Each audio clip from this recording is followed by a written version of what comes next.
How can Nokia regain its market share in India? Hi guys, my name is Himanshu Mansal, you're watching my channel. In this video, we will talk about Nokia and how it can regain back its market share what they had 10 or 12 years back in India. As you guys all know that Nokia was a very famous mobile brand. It had a very good market share in India in the early 2000s.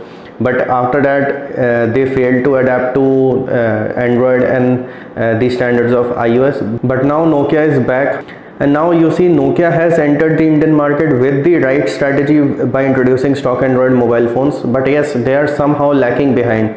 Now see, I am not an expert, I am not a mobile expert or something like this, but yes, I can, since my first phone was also a Nokia phone and I'm using Nokia phones and Android phones from the past 12 years, so I can just give my suggestions in this video as to how Nokia can win back its market share whatever it had in the early 2000s in India. The first strategy that Nokia should adopt is to stick to their stock Android only. Nokia introduced their mobile phones with stock Android. That was a very good move because no company is focusing on stock Android, and trust me guys, many people are fed up with user interface of different mobile companies. Some of them have ads, like in Xiaomi mobile phones we have this complaint of ads.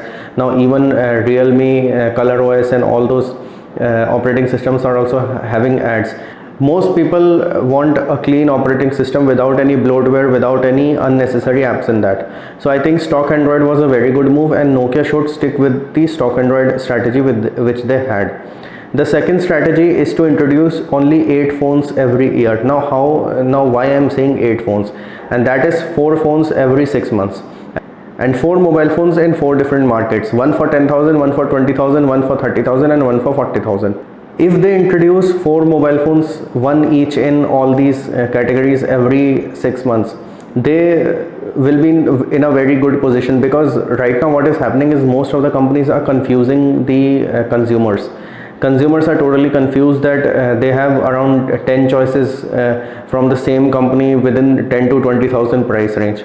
So this confuses the consumers and somehow takes away the trust of the consumer from the companies, because sometimes it also happens that you have purchased a Xiaomi mobile phone for 14,000.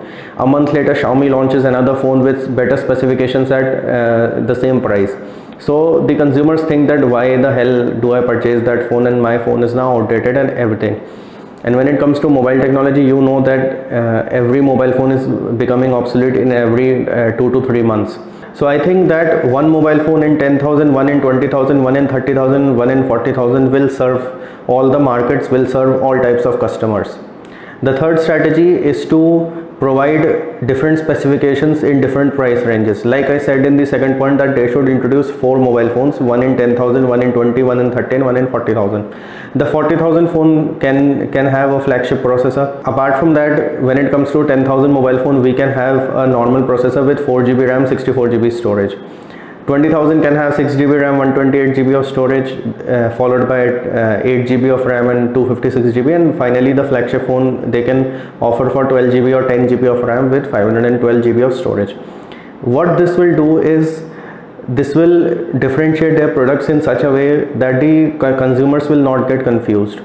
And yes, one more thing, Nokia should not introduce variants of a particular phone. It's not that if they have a phone at 20,000, they should introduce another 8 GB version at 21,000 or 22,000. This always confuses the people. Just launch 4 phones. The phone at 10,000 is just available in one variant, that is 4 GB RAM and 64 GB storage. That's it. Similarly for 20,000, 30,000 and 40,000, and 40,000 should be their flagship phone with flagship specifications. The fourth strategy that they can adopt is to provide very good processors. Now obviously you cannot provide flagship processor on a 10,000 rupee phone, but yes, the 30,000 and 40,000 rupee phone must have flagship processors, and the 10,000 and 20,000 rupee phone should also have a decent enough processor. The higher the processor, they will be able to give the updates much more frequently. If Nokia provides a better processor, they will be in a very good position to provide more and more updates to its customers. And something related to the updates which I will discuss in the next point. The fifth point is 3 years of updates. Now why I am talking about 3 years of updates is because Nokia is right now marketing its phones with 2 years of updates, but if they can provide them 3 years of updates, that will be a big boost for Nokia. because Nokia is doing really well when it comes to providing updates to its customers. I am using Nokia 7 Plus and Mi A3, both are stock Android phones. Nokia 7 Plus got updated in December 2019 for Android 10, and Mi A3 I'm still waiting for the update. I don't know how Xiaomi calls Mi A3 a stock Android phone, but I think more of their focus is on the Note series and all, and I think they have made a mess out of stock Android, and I think they have betrayed the trust of all stock Android lovers when it comes to Mi A3. Anyways guys, what I was talking about is 3 years of updates will be a big boost for customers. Even if you are providing 8,000 rupee specification on a 10,000 rupee phone, and you promise the customers for 3 years of updates, your phones will sell like hotcakes. Don't think that your phones will be considered as expensive or something, but yes, if 3 years of updates is added, it will be a huge boost to your sales.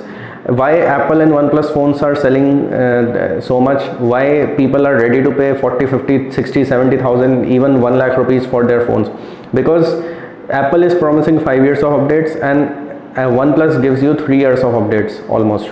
So you see, these companies are providing updates for a longer time, so people are totally satisfied with their updates, and people are very happy with the regular updates which they are getting, and hence they are ready to pay extra for that. So these are 5 strategies which I think Nokia should adopt. I think Nokia is leaving money on the table when it comes to the Indian market. They are, I think, sitting on a gold mine when it comes to the Indian market. Anyways guys, these were my views. If you are working in Nokia, if you are somehow related to Nokia, please forward this video to your seniors. Maybe some of the suggestions may work. And if you have any more suggestions to add, if you have any more comments on this video, please write it in the comments down below. Share this video with your friends and family. Thank you for watching this video. I will see you in the next one.